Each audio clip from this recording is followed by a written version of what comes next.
ये जो बात है कि आपके लोग जो फॉर्म 45 भेजते रहे, एक तरफा रिपोर्टिंग मीडिया ने की, ये इल्जाम मीडिया के ऊपर लगा। एक और इल्जाम भी लग रहा है कि पॉपुलिस्ट हो चुका है पाकिस्तान का मीडिया।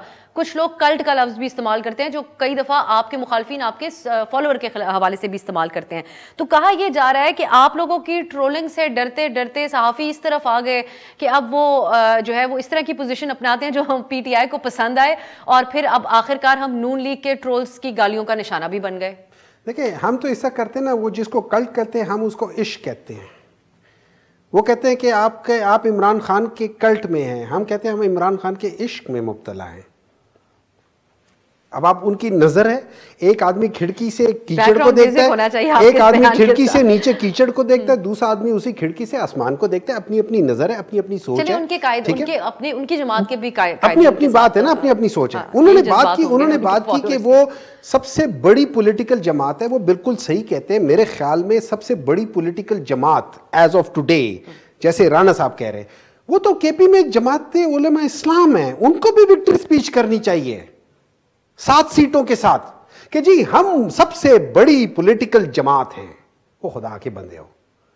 अच्छा, उसके बाद फिर बात हुई कि उन्होंने कहा कि मैंने रिसर्च की है। राणा साहब, रिसर्च करने के लिए सबसे पहले आपने देखना होता है कि फैक्टर क्यों था। आपको देखना चाहिए कि एक्चुअली ये जो 50% से जरा आप, या 52% से जरा कम जो निकला है, उसको 48% कह ले या 47% कह ले, ये क्यों कम निकला है? वो इसलिए कम निकला है कि आपको फैसिलिटेट करने के लिए इन लोगों ने, एक तो हम लोगों के सारे वो जितने भी निशानात थे वो बदल दिए थे। हम एक एक कैंडिडेट, एक एक हल्के में हमारे 2-2 मुख्तलिफ निशानात थे। उसके बावजूद लोगों को निकलने नहीं दिया। क्यों? आपका जो इंटरनेट था बंद था, आपका जो गूगल सिस्टम था वो बंद था। किसी को क्या पता कि उसका किस जगह पे वो है। लेकिन इसके बावजूद पाकिस्तान तहरीक इंसाफ ने मेहनत की, उनके एक एक वर्कर ने मेहनत की, उसके एक एक वोटर ने, एक एक सपोर्टर ने मेहनत की।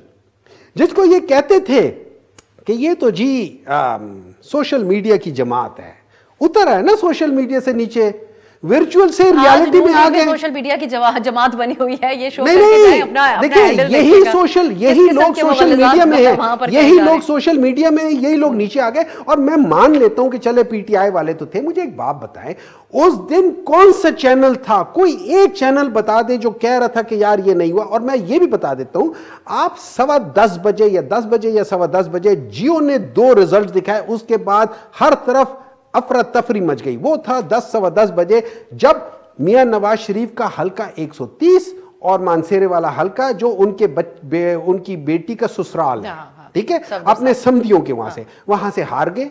और अपने जो आबाई है 130, वहां से भी हार रहे थे।